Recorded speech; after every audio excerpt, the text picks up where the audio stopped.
කියනවද ගැහෙන හදවත මගේ දැනෙනවද රිදෙන තැන් මට වගේ කියනවද කොහෙද මග වැරදුනේ අපිට ඇයි අපිව හිමි නැති උනේ ඇහෙනවද ගැහෙන හදවත මගේ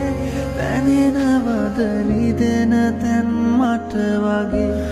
කියනවද කොහෙද මග වැරදුනේ අපිට ඇයි අපිව හිමි නැති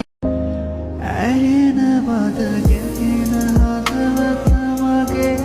දැනෙනවද රිදෙන තැන් මට වගේ කියනවද කොහෙද මග වැරදුනේ අපිට ඇයි අපිව හිමි නැති උනේ ඇහෙනවද ගැහෙන හදවත මගේ දැනෙනවද රිදෙන තැන් මට වගේ කියනවද කොහෙද මග වැරදුනේ අපිට ඇයි අපිව